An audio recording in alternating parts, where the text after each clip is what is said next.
فامیل بنده در سوریه از اینکه خودشون به عنوان ایرانی الان معرفی کنن میترسن. آیه نوریزاده اشاره بکنم که رفیع‌زاده مادرش هنوز در دمشق زندگی میکنه و نگرانی‌هایی هم دارن. البته این فقط دو نکته رو توضیح بدم. فرمانده ارتش آزاد سوریه امروز در یک گفتگو به صدای آمریکا گفته بود که در صورتی که توقف سرکوب مردم ایران و عدم مداخله در سوریه رو شاهد باشیم، اونها به سمت این خواهد رفت که این افراد رو آزاد بکنن. در این حال حتما دیدید که خراسان خبر داده بود که اینها ادعا کردن میخوان معاوضه بکنن این افراد رو با تعدادی از سوری‌ها و ادعا کردن که اینها رو احتمالاً به عربستان و ترکیه بردن. به نظر میاد که روند بسیار خطرناکی داره این گروگانگیری‌ها طی میکنه. من اجازه بدید جناب دهقانپور آخرین اطلاعات خودم هم بگم.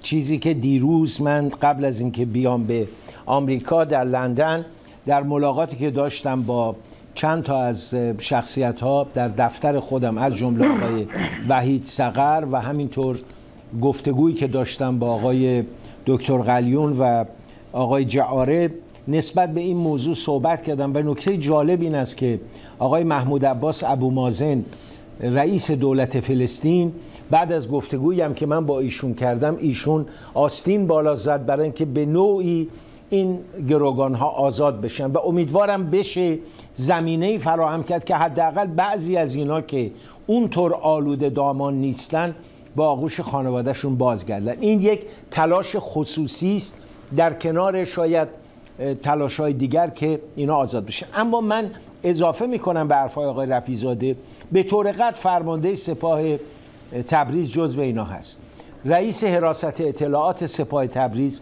جزو اینا هست و همینطور فرمانده حفاظت اطلاعات یا حراست اطلاعات سپاه ارومیه. بنابراین اینا همونطور که آقای رفیع‌زاده اشاره کرد از نقاط مختلف هستن. نکته بعد اینه که اینا از اون لحظه ورودشون رصد می شدن، نگاهشون میکردن، مراقبشون بودن. نکته بعدی اینه زوار ایرانی وقتی به سوریه میرن معمولا کاروانها زن و مردن، نه اینکه فقط مرد باشن. اینا مدعی شدن اینا یه مش بیچارگان و بدبختای عاشق زینب کبران برای شبای احیا رفتن. بعد گفتن اینا بازنشسته سپاه و ارتشن، اینا سنشون بین 20 تا 40-45 ساله، بنابراین نمیتونن بازنشسته باشن. جمهوری اسلامی از اول دروغ گفت. ستادی در سوریه است، در دمشق، در بولوار مزه. در اونجا ستاد مشترک امنیتی نظامی ایران و سوریه و حزب الله است. حتی عماد مغنی در زیر این ساختمان کشته شد و اینها در اونجا جلسه دارن. مرتب از ایران افراد سپاه میرن. اسماعیل قاآنی معاون سپاه قدس در سوریه بود. تعداد زیادی از این افراد، چیزری، سردار چیزری در اونجا بود، سردار مسعود فروزنده اونجا بود، احمد فروزنده اونجا بود و اینا مرتب در اونجا ستاد جلسه و اخیراً افراد عملیاتی وارد سوریه شدن، یعنی افرادی که هدایت میکنن واحدها رو در سرکوب. 1000 نفر از حزب الله رفتن اونجا که پریروز سپاه آزاد سوریه یکی از این افراد رو نشون داد، آقای مقداد، که اعتراف کرد که چجوری اونا رو فرستادن و چه هدفهایی دارن. بنابراین جمهوری اسلامی تا به صورت بدی در سوریه درگیر و رفیع‌زاده درست میگه، نفرتی که در سوریه نسبت به ایرانی‌ها که زمانی عاشقشون بودن ایجاد شده، این نفرت داره گسترش پیدا میکنه در جهان عرب. در لبنان که ایران روزی محبوب بود امروز منفور شده، فقط در میان یک جمع کوچکی از شیعیان جا گرفته.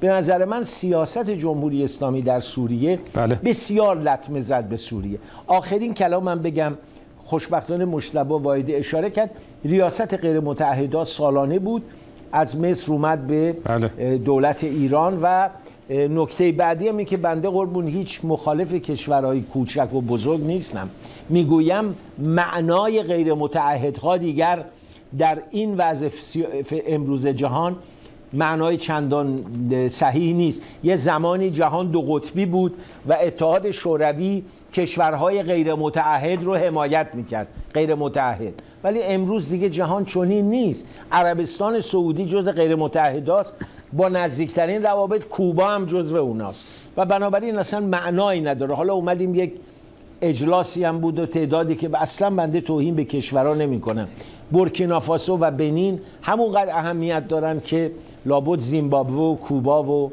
مصر و بقیه کشور. آقای امیر احمدی، در ایران که بودی در مورد این وضعیت این 48 نفر چه مطالبی شما شنیدید؟ چه تلاش‌هایی صورت گرفت؟ الان حتی گزارش‌های اومده که سفارت ایران ادعا می‌کنن که مرکز هماهنگی و به گونه‌ای عملیات در داخل سوریه هست. اخیراً هم شنیدیم که در درگیری‌های اون اطراف انجام شده بود. بله، ایران در مورد این مسائل داخل کشور کاملا واقعا ساکته، چیز خاصی گفته نمیشه و فقط صحبت‌های رسمی و دولتی هست.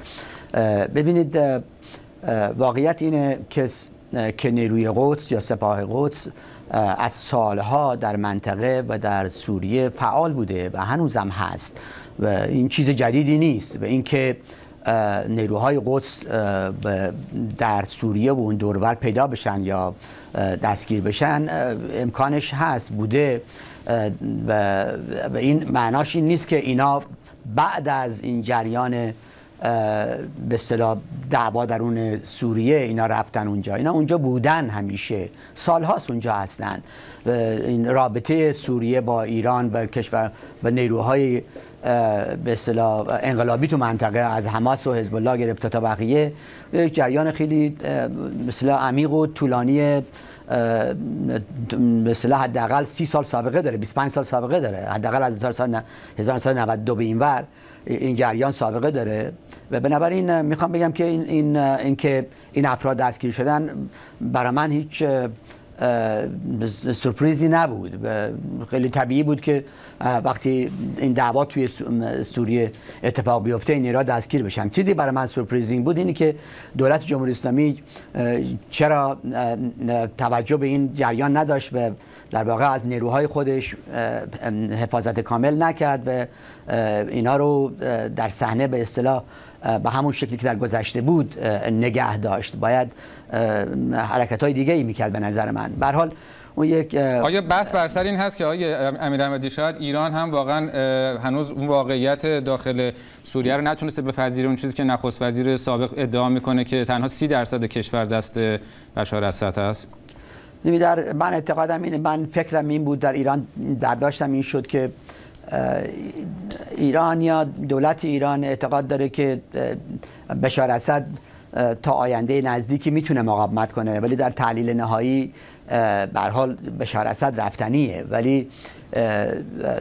ولی نه به این سادگی که در غرب و خارج باش برخورد میکنن. مشکل دیگه ای هم که هم ایران داره و هم منطقه داره با مخالفین بشار اسد اینه که این مخالفین از دید ایران مخالفین خوبی نیستن، حداقل آدمایی نیستن که بشه با اینا در کوتاه مدت و میان مدت کار کرد. اینا همون به اصطلاح نیروهایی هستن که در گذشته در افغانستان و جاهای دیگه بودن و حالا در سوریه سر برآوردن. این توشون القاعده‌ای هست، افرادی مثل طالبان هست، وهابی‌ها هستن، انواع اقسام نیروها هستن. اما من خودم به شخصه اینجوری برخورد نمی‌کنم با این نیروها. به هر حال ملتیه به پا خواسته، بخشی از اینا ممکنه وهابی و القاعده باشه، ولی به هر حال ملت سوریه الان 40 خورده ای ساله که زیر چکمه‌های دیکتاتوری این اسد و خانواده‌اش بوده و میخواد خودش رو نجات بده و جمهوری اسلامی به نظر من باید به این امر توجه کنه. من فکر کنم داخل ایران این واقعیت داره یواش یواش شکل میگیره که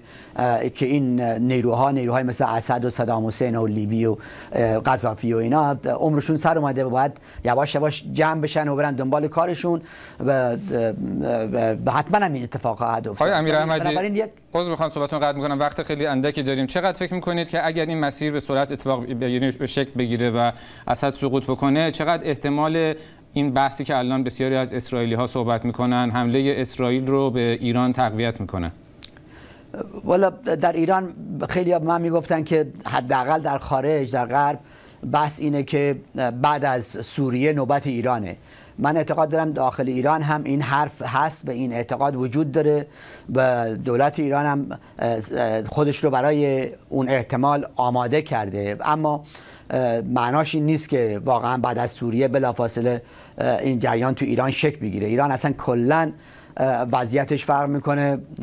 شرایط ایران کاملا متفاوت از شرایط لیبی و سوریه و عراق و اینا بوده و هست و من خودم به شخصه اعتقاد ندارم که بعد از سقوط سوریه شیشه عمر جمهوری اسلامی تمام شده باشه. آقای وحیدی، آقای خامنه‌ای دیروز صحبت کردن که اسرائیل از صحنه جغرافیا محو خواهد شد. این مدتی بود که این حرفا به حاشیه رفته بود. ایشون خودش اومده صراحتاً میگه این حرفا رو در آستانه روز قدس میزنه. خود ایران توی در واقع بردن فضای سیاسی به اون سمت به نظر شما نقشی داره بازی میکنه؟ ببینید، من این که میگم تحلیل نیست، اطلاع. در یه دوره اصلا آقای خامنه‌ای به سران کشور دستور داده بود در قبل از دولت احمدی نژاد اصلا در مورد محو اسرائیل و از بین رفتن اسرائیل صحبت نکنن. یعنی در یه دوره بود که به نظر میسید حکومت ایران هنوز به قوام و دوام و پایداری خودش ایمان داره، نمیخواد ماجراجویی در دنیا بکنه، به حیثیت خودش و یا به پایداری خودش ضربه بزنه. اما امروز که شرایط جمهوری اسلامی در دنیا کاملا متفاوته، هم به لحاظ بدنامی هم به لحاظ انزوا، گمان میکنن که با بعضی از شعارها میتونن حداقل بعضی از ملت‌ها رو، بعضی از کشورها رو به طرف خودشون جلب کنن. این یه نکته است. نکته دومی که در موضوع تندروی آقای خامنه‌ای میخواد این مقدار از احمدی نژاد جلو بیفته. یعنی وقتی احمدی نژاد شعار محو اسرائیل رو میده، آقای خامنه‌ای میخواد بگه که این تحت فرمان من داره این کار انجام بده. یعنی این نیست که احمدی نژاد تنهایی داره این کار انجام بده، چون آقای خامنه‌ای اصرار داره بگه که هر پرنده‌ای که در آسمان ایران پر میزنه اول ازشون اجازه گرفته و لابد کارهای بعدی هم که پرنده‌ها میکنن با اجازه ایشون بوده. چقدر احتمال میدید که این فضا کشور رو ببره به اون سمت که اسرائیل بعد از سقوط اسد حمله بکنه به ایران؟ من خیلی ارتباط مستقیمی بین دو تا موضوع نمیدونم که اگر اسرائیل بخواد حمله کنه، که من عرض میکنم اسرائیل از نظر من اسرائیل کوچکتر از اینه که به هر نقطه از ایران حمله بکنه. اما یکی از فاکتورایی که براشون مهم بود واکنش‌هایی است که ایران نسبت به اسرائیل بعد از این ببینید، این که شما فکر کنید وجود بشار اسد یا دولت بشار اسد الان یک مانعی در برابر اسرائیل برای حمله به ایران است. بشار اسد انقدر گرفتاری داخلی داره که وجود یا عدم وجودش تأثیری بر تصمیم اسرائیلی‌ها نگذاره. من گمان نمی‌کنم خیلی اثر داشته باشه. اما اینکه بعد از سقوط اسد شرایط ایران متحول میشه، من اعتقاد دارم متحول میشه، هم بر روحیه مردم اثر میذاره، هم بر روحیه حکومت. به همین جهت به نظرم حتما سقوط بشار اسد نه به عنوان حمله اسرائیل به ایران که ان شاءالله هیچ وقت اتفاق نخواهد افتاد، بلکه از نظر نزدیک شدن سقوط حکومت جمهوری اسلامی به نظرم مؤثره. من یک دو نکته بگم آقای، اینکه ما حالا تلاش بکنیم ثابت کنیم کسانی که اونجا بودن مثلا نیروی سپاهی هستن، این خیلی نیاز به اثبات نداره. سردار قاآنی رسما گفت ما حضور داریم در اونجا، آقای خامنه‌ای رسما گفته ما تا آخر پشت بشار اسد میستیم. اما این دلایل و قرائنی که آقای رفیع‌زاده اشاره کردن که مثلا نمیدونم اینها اسلحه داشتن، خب دیدیم فیلمی که از اینها پخش شد یه کارت شناسایی وقتی بود نشون دادن، اگه اسلحه بود حتما نشون میدادن. یا مثلا نمیدونم در اینا رو اسکورت کردن. خب میدونید تا حالا تعداد زیادی کاروان ایرانی رو این نیروهای معارض دولت اسد دزدیدن و بعد آزاد کردن. یعنی به نظر من نمیخوام بگم، من به گمانم این نیروها به طور طبیعی یک زائر معمولی نبودن. از دروغ هایی که جمهوری اسلامی اول گفتن اینها اصلا از لرستان بودن خودشون رفتن، بعد اومدن گفتن که نه بازنشسته‌های سپاه بودن و بعد قرائن ارامات اومد. یعنی من اینو قبول دارم که اینها نیروهای عادی نیستن، اما این استنادات که دست نیروهایی که به هر حال ایرانی هستن، حتی اگر مجرمان باید بیان در داخل کشور خود ما محاکمه بشن. من اینو خواهش می‌کنم از دوستان ایرانی که صحبت می‌کنن، اینها اگر جرم مرتکب شدن باید بیان در ایران محاکمه بشن، به دست مردم ایران مجازات بشن، به دلیل اینکه رفتن در اونجا و با رفتنشون برای ملت ایران دارن هزینه سازی می‌کنن. اما دست گروهایی که بعضا متاسفانه رفتار خشن و غیر منطقی هم دارن در سوریه می‌کنن، دستشون رو باز نذاریم. ما بهشون سوژه ندیم که علیه عده ایرانی که حتی میگم اگر مجرم هستن این کار رو انجام بدن. همونطور که گفتم فرمانده ارتش آزاد سوریه خودش هم چنین ادعایی نکرد و گفته بود که اگر ایران پا عقب بکشه اینها رو آزاد خواهند کرد. طبیعیه، یعنی به نظر میرسه اینها برای ایران ارزشمندن. نوع برخوردی که داره با موضوع میشه، حالا حرفای زرش در رابطه آقای رفیع‌زاده استانهایی که اسم بردن همش در جنوب کشور بود، اما آقای نوری‌زاده گفتن که آذربایجان شرقی و غربی و تا حالا خبرها هم که گفتن این آقا یکیشون فرمانده سپاه آذربایجان غربی، یکیشون فرمانده حفاظت اطلاعات اونجاست. هرمزگان و جاهایی که آقای رفیع‌زاده اشاره کردن تا به حال در صحبت‌ها نبوده. ولی می‌خوام خدمت شما عرض کنم هر کدوم از اینا باشه، از نظر من حضور و دخالت جمهوری اسلامی در موضوع سوریه غیر قابل انکاره. علنا هم گفتن و متاسفانه این حضورشون برای ملت و کشور ایران هزینه ساز بوده، بدنامی بوده، دفاع از یک حکومت قاتل بدنامی بوده. اما ما خواهش می‌کنم از دوستان ایرانی به خصوص در صحبتی که می‌کنیم، این که مترجم گفته من نمیدونم اونها رو دیدم که اسلحه به کمرشون بود، نمیدونم 2 دفعه بیشتر حرم از زینب نرفتن، اینها خیلی دلایلی نیست که در بحث کارشناسی ما عرض می‌کنم به خصوص با نوع رفتاری که بعضی از این گروه‌های معارض سوریه کردن دیدیم. رفتار بشار اسد خیلی خشنه، محکومه. این نیروهایی هم که دارن کار انجام میدن بعضیشون ممکن از سر ناراحتی انجام بدن، ولی ما دیدیم در بعضی کارهایی که انجام دادن بسیار خشن بوده. اجازه ندیم هموطنای ما، بازم تکرار میکنم، حتی اگر مجرم هستن به دست این نیروها مجازات بشن. آقای نوری‌زاده کمتر از 1 دقیقه وقت داریم. آیا این سقوط اسد باعث میشه که ایران حضورش اگر کم بشه در منطقه امکان حمله اسرائیل تقویت میکنه؟ من ضمن تایید حرفای مجتبی واحدی عزیز اینو هم واقعا تایید میکنم که همه تلاشامون بر این بوده که این ایرانی‌ها آزاد بشن. به نظر من بله، به نظر من وجود اسد اگرچه درگیر و گرفتاره، ولی به خاطر حمایتی که از حزب الله میشه، حضور همچنان امنیتی نظامی سوریه در لبنان و اینکه میتوانند آتش افروزی کنند، سرنگونی اسد میتواند دست تندروهای اسرائیلی رو باز کنه. ولی در داخل ایران باز منم مثل آقای واحدی بر این باورم که سقوط اسد کمر رژیم رو خواهد شکست و مردم رو تقویت میکنه. سپاسگزارم از شما. یک نکته فقط بگم، ببین در ایران هیچ ارزش اهمیتی به حمله اسرائیل به ایران نمیدم. بهتون قول میدم هر حمله به ایران بشه جمهوری اسلامی این رو از چشم امریکا میبینه و به هیچ وجه حاضر نیست وارد این دعوا با اسرائیل بشه. تشکر میکنم از شما از حضورتون در این برنامه و آقای نوریزاده، آقای واحدی و همچنین آقای امیر احمدی و آقای رفیع‌زاده. با نگاهی متفاوت به اجلاس سازمان همکاری اسلامی برنامه امشب رو به پایان میبریم تا افق یک شنبه. دیپلماسی گریز از زلزله داخلی برای پناه آوردن به خانه خدا.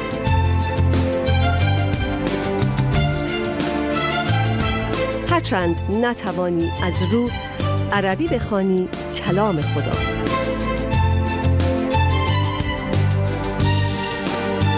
یا عربی حرف بزنی با بنده خدا.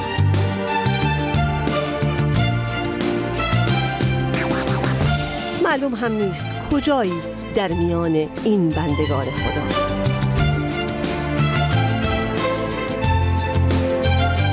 شاید این پشت،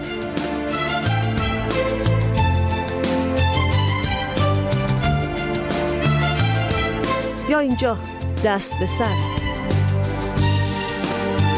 اما بنده خدای عثمانی دست بنده خدای سعودی را خوب چسبیده است.